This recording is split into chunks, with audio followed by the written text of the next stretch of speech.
down that road to secure it because they've been securing it with our mobile. So we were the first unit to go on that road for the very first time. And I remember we started at maybe 5 a.m., 4 a.m. when it was really dark. And we were just driving along. And like the moment the day broke, it was like a beautiful sunrise. And then all of a sudden, this is the first time I got blown up from directly underneath. And luckily, it was the engine block rather than right under me.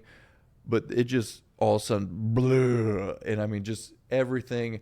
I don't think I lost consciousness, but it was one of those where you're just like, because it definitely wasn't long no matter what. But I just remember being lifted up in the air. And then all of a sudden, I remember like opening my eyes and be like, what just happened? So both tires were immediately blown out, but it was enough to where it could like chug a few forward. And typically every time we got hit, the truck behind us or the truck in front of us, depending on where we're at, now we're 4 trucks. So the truck in front of us, we're supposed to, if we can, pull all the way up to them so they can assess our damage from the windows before they actually get out. Because in case it's a sniper attack, like they blow it up just to get us to get out of the truck. Yeah.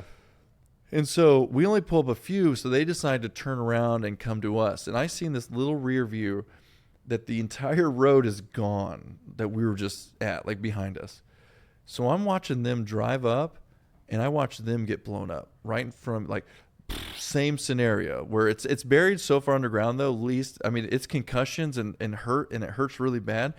But it's enough to where, again, it only blows out their tires too. So you were watching this in your mirror? No, I looked in my mirror and the road behind me is gone, and I looked forward for them. They turned around to come to us to assess our damage, and I watched them get hit. While they're facing you. And then, yeah. Oh, my God. And then so luckily, concussions were had, but they still had enough to like pull up next to us. And so we're looking at each other, and I'm seeing the road in front of us gone. The road behind us pretty much gone. And that was legitimately the first time I was like, I'm about to die. There's one right below me. I'm about to die. And so I'm playing that in my head. And we sit through long enough to where we like decide to get out on the door side. So we knew if there was a sniper, they wouldn't get us anyways. We changed out all the tires. We get back on the road to go to this little fob that was not too, we were still really far away from Camp Fallujah to get assessed there. So we got enough. We waited for another unit to come and replace us. And so we go back to this little fob just to get checked out. And they're like, this is your 3rd concussion. You can't work anymore, right? They confirmed with you that you had They confirmed it. concussion. They're like, hey, you can't work anymore, all this stuff.